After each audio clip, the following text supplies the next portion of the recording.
Day 7-Eleven, being Christopher Cruz. I just got off a call with Araceli that is a call that I never expected to have with her. Wow. The same kind of conversation that I had with my mom of why she was sick, same conversation I had with my second mom, why she's been sick. And it's a call with Araceli of why she's been sick, why she got COVID. And I didn't expect to have that conversation with her because I didn't think she'd be open to it at all.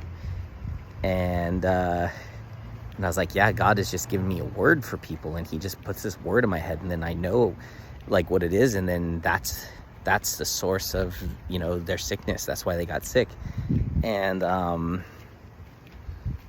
And so we're having this conversation. I'm getting ready to go inside because I'm gonna shower and get ready and go have dinner with some people from church.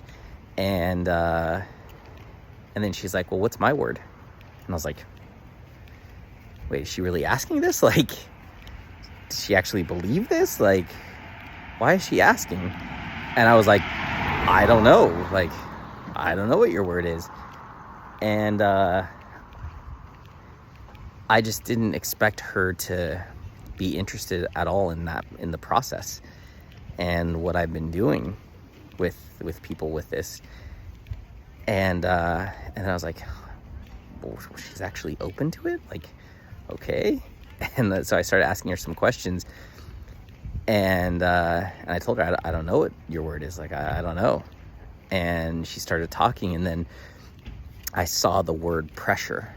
Like, I saw it in my mind, not in my eyes. I closed my eyes, I saw the word pressure. And I was like, pressure? And so she's talking, and I just like prayed to God real quick. I was like, God, please reveal, please give me a word for her. And then I saw pressure again. And I said, the reason that you have gotten sick is because of pressure. And I explained it all, however I explained it. And she's like, yeah, that's it. It's pressure. And we go on to have this 1.5 hour long conversation about everything in her relationship with God. And the number one thing that is stopping her from having a relationship with God is pride. And I was like, God had to bring you close to death for you to submit to him, like for you to let him into your life. And we just had this incredible conversation. It was the most open and receptive I have ever heard her be about God. Like, I was just blown away. I was shocked, but it was just incredible. It was amazing. And to know that the pride is the thing that's stopping her from having a life that she absolutely loves, and the pride is what's keeping her from turning to God and leaning on God to transform things in her life. Like, it's just amazing. And to walk through that with someone that I love so much, like someone that I want to be saved so much, is crazy. Because just a week ago I thought we were done, like we weren't going to be friends anymore. Like the conversation we had a week ago, you know, she was saying to me like, hey, you're like too into God. That's not my thing. Like, and I was just like, what? Like, and so it's crazy because I thought, well, there goes our friendship. Like, you know, I love her and everything, but clearly we're not going to be friends. We're not going to talk anymore, because that's what I talk about, God. That's what I'm passionate about. That's what I'm on fire for. So, and I'm not going to change that. So, man, that sucks, but I guess that's the way it's going to be. And like, I really believed that. And now here we are having this conversation where she's being led back to God. And it was just so incredible and so powerful. And she was like, right before you called me, I was crying, and I was having a conversation with God saying, God, what do I do now? And then she said, and then you called, and then we had that conversation. And I was like, oh my God, can you even imagine the timing on that? Like, had that not happened, and had you not like been brought to your knees emotionally where you're crying and you're asking God what to do, I don't think she would have ever been receptive to that conversation that we just had about God, because she's never been receptive to it before, that kind of conversation. And so the timing of it is just mind-blowing to me. It's just like, wow. Like, I don't know what God is doing with my life, but it is miraculous. It is incredible. It is just like, this is crazy. I can't make this stuff up. It is just like, what? And, you know, I only left Starbucks because I was going to come back and shower real quick and then do a coaching call and then go to this dinner. And that's why I thought I was leaving Starbucks, because I felt like God was just calling me to go to this dinner. And then when I get home, we start having this conversation, and I sit in my car for an hour and a half outside my house and we talk. And I missed my coaching call with my client, but I messaged her and told her I'd be late, but way late now. And it's like, it doesn't matter. Like, who gives a shit about the dinner? Who cares about the coaching call? Like, nothing against her, but leading someone back to God is significantly more important than any coaching call could ever be. And so it's just like, that's it. That's what matters. But it's just crazy, because I thought that I was going home for one reason, and God had me going home for a completely different reason that is so unexpected. And so I'm just looking at it. I'm like, man, God is doing something. And our pastor said yesterday, he said, faith will transform your family. And I'm looking at it, I'm looking at these people, and this is my family, and they're being transformed by my faith. Like, God is transforming them through my faith. Like, my faith is opening them up to these things, but God is then doing the transformation.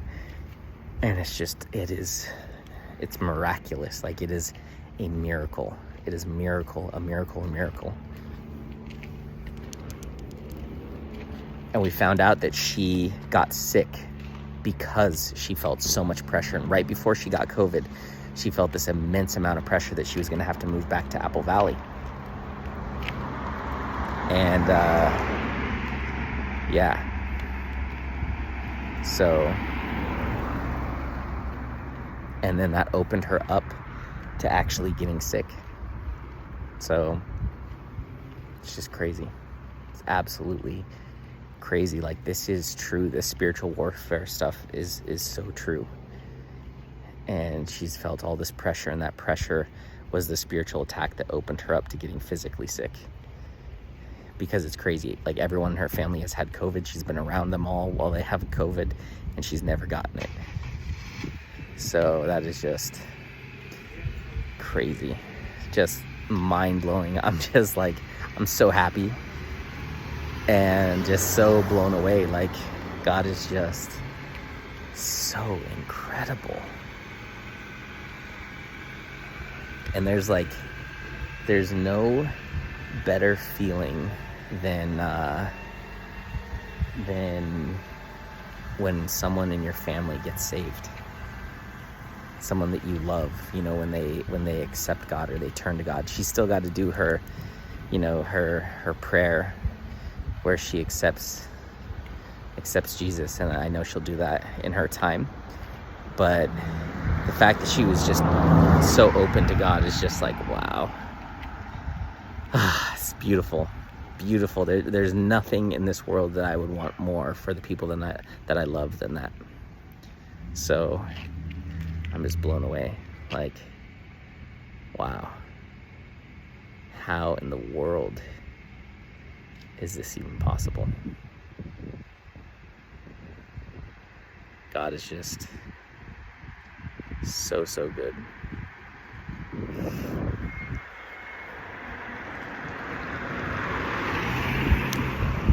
Yeah. And it's like, when I think about this, it's like, I'm doing God's work. Like, God really has me doing God's work. And it's like, I deserve to have money to live and to pay for things. Like, I deserve that.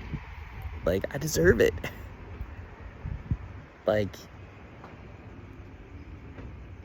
I'm working my spiritual butt off. Like, I'm at church 4 days a week. I'm leading, you know, I'm transforming. I'm doing coaching clients, leading them back to God and helping them find their purpose. I'm creating this brand that's all centered around God, all while just trying to, like, get enough sleep and relax when I can. And it's just like, my whole life is centered around God. Why wouldn't he bless me? You know, why wouldn't he bless me? And the amazing thing, actually, I'm doing another video on that. This was great.